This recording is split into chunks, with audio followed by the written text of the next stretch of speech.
All right, let's go right to this issue. You guys heard my conversation with Olivier Melnick about the Antichrist being a Gentile or a Jew. Let's go with you first, Dr. Lindstedt. What do you think? Would you think it would be a Jew or a Gentile? And he made a really good point. Are the Jews going to see him as their Messiah, or do they just see him as a guy giving them a peace treaty and helping them out? Well, he's an Antichrist, and of course, Christ would be a Messiah. So they're looking for someone. I have a really good friend, a very bright man in Israel, been involved in their military, been involved in their security operations. And so just this week we were talking about the Ezekiel 38-39 war. And he believes that this is the war. He's heard me talk about it a lot of times in Megiddo. And so again, I presented to him. I said, that's why it's so important to know that, that you have a Savior, a Messiah. And I believe that Messiah is Jesus. And he says, when the Messiah comes, I will recognize him. And so he is looking for a leader, but not necessarily a spiritual one. And I think here's why I think that he's going to be a Jew. I don't know that Jews are going to test or trust a Gentile to set down the weapons. I'm sure that everyone's aware of the negotiations that have gone on, even the proposals that have taken place over the last, I can say, 11 or 12 years. It's been very difficult to make progress unless you have a Jew spearheading it. Remember this, he doesn't make the peace treaty, he confirms it. In other words, he has the confidence of the people, and he's going to point the way out. So I believe that for trust to set down weapons, also to see the need of bringing about, let's say, the sacrifices, I think it's going to take a Jewish input. That's what took place with Saudi Arabia. There were advisors to them, and they went toe-to-toe on what are the critical issues. The critical issue, Saudi Arabia was going to draw the line back at the Jordan River, give all of Jerusalem back to Israel. That was essential. Give the Temple Mount available for all people to worship, not just Jews, all people. And again, that was, I can say, negotiated in a Jewish way. So that's why I think he will be. I know he comes up out of the Gentile powers, Revelation 13, but there's a lot of Jews that come out of Gentile nations. And so that's why I continue to think that he's going to be a Jew. Dr. Woods? Well, it's an interesting conversation. I guess some of the reasons why I would look at him as a Gentile would be he comes out of the sea, Revelation 13:1. The sea is the great mass of humanity. Revelation 17, verse 15 indicates that. The predecessors of the Antichrist, we have some types of him in Scripture. One of them is named Antiochus Epiphanes, a Gentile. Another one was Titus of Rome, a Gentile. And the Antichrist basically represents the final phase of the times of the Gentiles, where the Gentiles are dominating over the Jews. And he's the final phase of that. And so it stands to reason, that he would be a Gentile for that reason. Some other things that kind of come to mind is Israel has entered into covenants for their protection and peace with Gentiles, even in recent times with Egypt, Jordan, even the Palestine Liberation Organization. And, I tried to look in the Hebrew there in Daniel 11, verse 37. That's the verse everyone says he will show no regard for the God of his fathers. I think the King James Version has mistranslated that. I think it should be translated gods. And that's the way it's translated in virtually every other English translation. In fact, when you study 36 through 39 of Daniel 11, you'll see it mentions God 6 times and gods twice. And so there's real justification in the Hebrew text for translating some words as God, other words as gods. And so if that's true, that kind of hurts the Jewish identification of Antichrist's view. And even if the King James Version had it right here, it still doesn't prove he's a Jew, because he could be a Roman Catholic, for example, an ex-Roman Catholic or an apostate Roman Catholic. But anyway, those are just some quick things that come to mind. It's an interesting discussion. It's not something we're starting a new church over necessarily, but that's good to hear. You know. And by the way, you and Dr. Lindstedt agree on about 99% of stuff or more, but this is an interesting conversation. Woods, any of your questions? I would like to start a series, a regular with you guys. I'm going to go ahead and announce it now. I want to start a series called Ask the Theologians. You guys are both scholarly guys, your degrees, your advanced degrees, your multiple trips to Israel. I know Andy's been there 1 million times. Dr. Woods, that is. Dr. Lindstedt's been there 70-something times. So these guys write books. They're pastors. They're theologians, and I trust them. And I think you should as well. So I want to start a regular series with them where we'll shoot questions at them. But let's go to your phone calls tonight as well, 901-316-8404. Let's concentrate maybe on the Middle East tonight, asking Bible prophecy questions and things about the Middle East, Israel, Gog, Magog, etc. Let's stay in that area tonight if we could. 901-316-8404, 901-316-8404. Let's go to screenshots here. Dr. Lindstedt, tell me about who this gentleman here is. Meet the energy expert who's an Oval Office regular. Who is this guy? Well, this is Amos Hochstein. And I think he's one of the most interesting characters. We started following him. He's an American Jew, and he's I think the most international person I've seen on the political scene in the last 10, 15 years. He's the one who brokered the Lebanon gas fields. I've got pictures of him in Lebanon. I've got pictures of him in Saudi Arabia. I have pictures of him in UAE. He's the friend to Arabs and Jews. He's the one who's come close to making every deal that's made. He's always there. Matter of fact, in addition to the collection of pictures that we have him in a number of foreign countries, I have a number of pictures of him also always standing right next to Biden when a big deal comes down.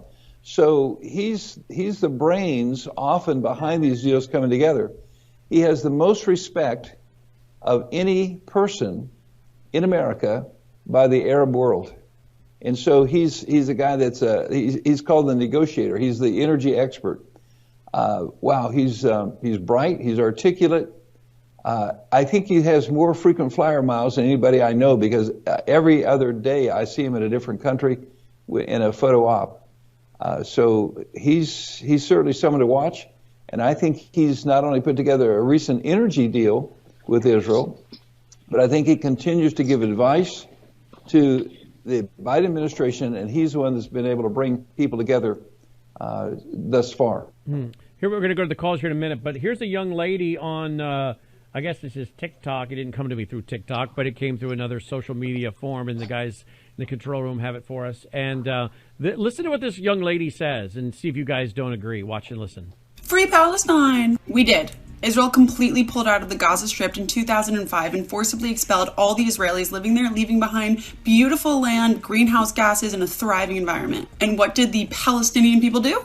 Burn down all of the greenhouses that Israel left behind and elect Hamas, the terrorist group, as their leaders in 2007. And since then, every single resource that has been brought into Gaza from Israel has been used to create rockets by Hamas to attack the Jewish people. None of that water, none of that funding going to educate or enriching the lives of the people living in Gaza. And who's deciding that? The terrorists they elected, Hamas. So if you really want to free Palestine or free the Palestinians, then support Israel in eradicating Hamas from the face of this earth, because the day that Hamas disappears will be a better day for the history of the people living in Gaza and the people living in Israel. The only way to free Palestine is to eradicate Hamas forever. Am Yisrael Chai. I agree 100%. What do you think, Dr. Woods? Yeah. I say amen, and if we allowed women preachers in my church, we would have her in the pulpit next Sunday. What do you think, Dr. Lindstedt? Well, she makes a great point. We can be against Hamas and not against the Palestinian people. Hamas is using the Palestinians. Matter of fact, today, I couldn't believe how many articles I have where people are connecting the dots. What we're playing here is really king of the mountain. And so these people that are up on top of the mountain, they all have their eye on the fact that they think if we can take down whoever's on top, then we're going to have an let's say they look at America, they look at the U.S. or Israel in the Middle East, they look at America worldwide. So here is Iran. They really hate Russians. Here's Russia. They really hate China. But isn't it amazing that all these countries are coming together? Here's Yemen has joined in the battle. Turkey's joined in the battle. Turkey doesn't even like these other leaders. But they have a feeling that if they can throw down Israel, if they can throw down the United States, then they'll have a chance to throw down somebody else and they'll elevate themselves. Well, here's Hamas. Hamas hates the Palestinians. I mean, really, they do. All they do is use them. And there's a lot of articles that show this. And so I think people that are protesting across the United States, they don't understand the situation at all, because the Palestinians have never done better in their life and in their standard of living than when Israel has been in control and given order to the country. The farmers are doing better. Everyone's doing better. And she's right. When Israel left Gaza, they had hospitals, they had schools, they had streets that were operational. They left it in great shape.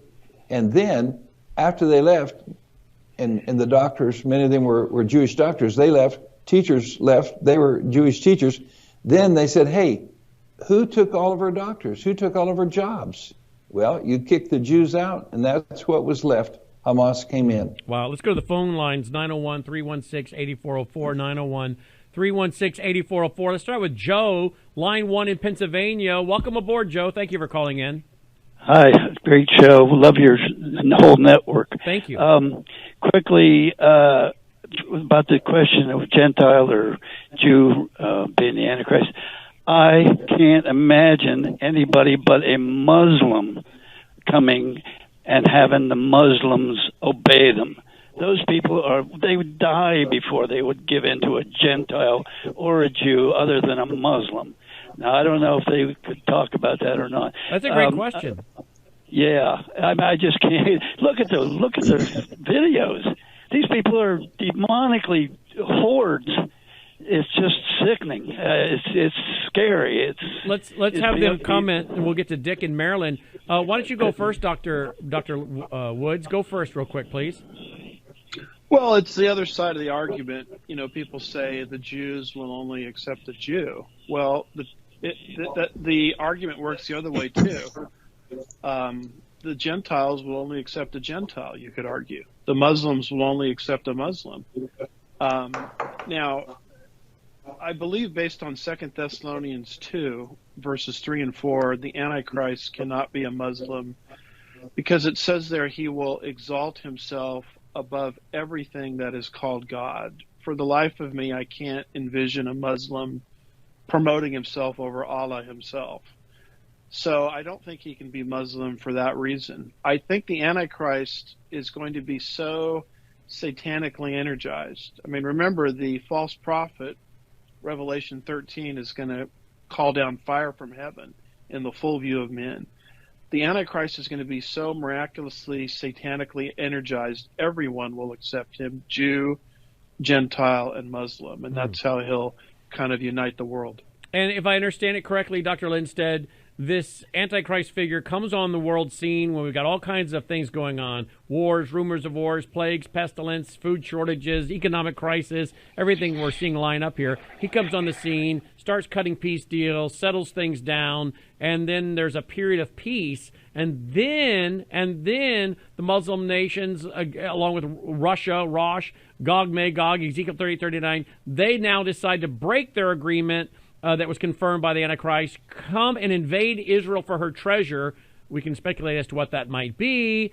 And then God supernaturally intervenes and wipes out all those groups. The dead of enemies' Israel's are so deep, it takes 6 months for Israel to bury the dead of their enemies in their own border. They're spending something like 7 years burning the weapons, which tells me at that point you've gotten the Christians are gone if you hold to that eschatology. The Muslims have largely been just wiped out, and this now allows for a one world religious system based on the worship of the Antichrist. So that to me also says that it can't be a Muslim, because the Muslims are basically going to be wiped out after Gog Magog for having any real influence. What say you? The Bible says in 2 Thessalonians chapter 2 that he will be revealed. And Dr. Wood and I don't disagree on very many things. And I don't even know that we disagree on that, because here's what we agree on.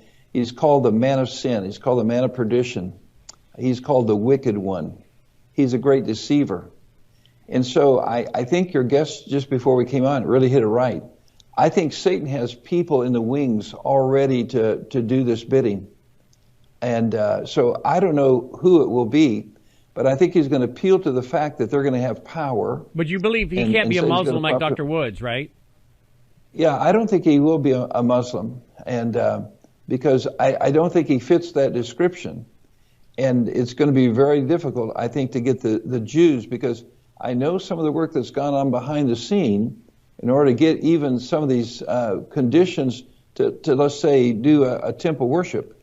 I mean, it's a major concession. So it's going to have to be respected by all people. And that's why, I'm really glad that God doesn't tell us who it is. We don't know if he has brown eyes or blue eyes. But we know this, he's going to be so powerful that he would fool anyone. And that's why I talk to my friends in Israel, and they keep saying, when we see you're gone, we'll know that this thing is real. I said, you know what? It's really going to be too late. Because, you see, if you don't receive Christ now, again, 2 Thessalonians, it says this, those that had the chance to believe and didn't, they're going to believe the lie. The Antichrist is going to have the lie. Jesus is the way, the truth, and the life. The Antichrist, he's going to have a lie that's so believable that very bright people, very dedicated people, Bill Gates is going to follow the Antichrist. Some would say Bill Gates is. Some would say Bill Gates is the Antichrist, but we'll leave that for another discussion. Well, let's go to Dick. I'd be disappointed that. Yeah, I'd be disappointed in the devil if he can't do better than that. Let's go to. Oh, wait a minute. We got a break coming up here. I just hear the music now. I got to get trained in again on the time clock. But let's go. We'll go to Dick in Maryland on line 4. We'll go to Aaron in Kansas, line 1. Don't go anywhere, guys. Dr. Woods, AndyWoodsMinistries.org, Rob Lindstead, BibleTipNow.org. I'm here. Yeah, what an opportunity to interact with your scholars there. All right, I'm going to throw an idea out. I think the guy that's going to make peace is going to have the support behind the scenes of China. There's no peace without China, who's behind all the chaos. Number 2, they're going to have to be sophisticated enough and use AI to charm people. They're going to have to be in sync with the globalists. And I think there are people who are in sync with the globalists, both in Israel and, believe it or not, in the Middle East. I actually think if you look at Saudi Arabia, you will see a 15-minute city being built. You'll see all kind of advanced technology using Chinese technology in Saudi Arabia. I think a charismatic person who doesn't come across like a belligerent Muslim is the crown prince of Saudi Arabia. He could be the Antichrist. What do you think? Wow. All right. What do you guys think quickly? Dr. Rob, because we got calls stacked up. Go ahead, Dr. Rob. Well, there's lots of candidates, and that's why Andy and I do agree. He's going to be a wicked man. He's going to be a deceptive man. And so he's going to be revealed after the church is gone. So, we could just keep naming candidates, but really, I almost hate to, because that's the worst thing you could call someone is the Antichrist. So I'm just going to try to present the gospel to people and say, avoid the Antichrist, get saved ahead of the rapture. Dr. Woods? Yeah, I would say that's an interesting thesis. At the end, I'll have to say no, because I think he's going to be of Roman origin, because the nearest antecedent to the he in Daniel 9:27, the famous he will confirm a covenant with many for 1 week, the nearest antecedent to that is Titus of Rome. And so I think the Antichrist will be Roman. And what do you mean? Explain to our audience what you mean by that. Why did you go there with that parallel? Well, it says he will confirm a covenant with many. Following the laws of Hebrew grammar, you just track the nearest antecedent to determine the meaning of a pronoun. And verse 27, where you find the he describing the Antichrist, is the nearest antecedent is verse 26, which is a clear prophecy about what Titus of Rome did in AD 70. So Titus of Rome is a prefigurement, a type of the coming Antichrist.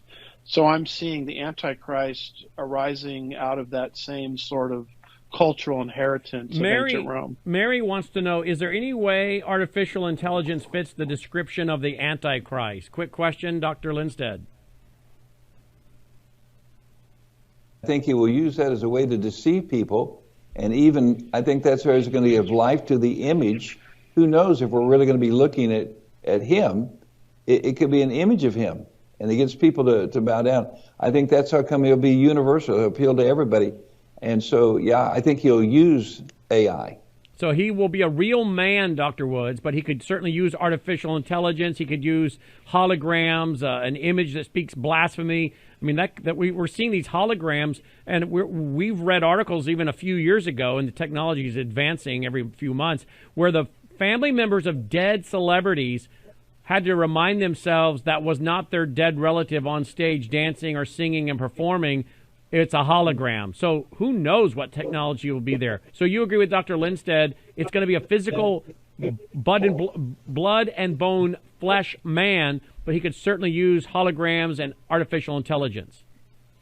Yes, because when you look at Revelation 13, verse 18, it says the number of a man. The word anthropos in Greek is used, which always means a man, the lawless one, a human being. But when you look at Revelation 13, verse 15, and you see this talking image, in the temple, he's clearly using what I would call artificial intelligence. Let's go to Aaron, line 1 in Kansas, line 1. Go, Aaron. Thanks for calling in. Hey, guys. Great topics tonight. I would just like to, and it's been briefly mentioned by Dr. Lindstedt in 2 Thessalonians about the strong delusion. And I don't think we're quite giving enough credit to the Lord. This is his plan. I mean, he's the one that brings on the Antichrist, and he's the one that sends the strong delusion. So these folks really don't have a choice. This is the Lord's plan. These people are going to believe it because this is going to be prophecy fulfilled. And if the Antichrist was a donkey, they would believe him because God's the one that sends the delusion. Not that he's not going to be a donkey, obviously, but anyway, this is what the Lord wants to happen. This is the way it's going to be. And because, just anything, God can do anything with people. That's just hard for us to imagine how people can just believe this one person, how much power he's got. But actually, it's the Lord who gives power over to Satan.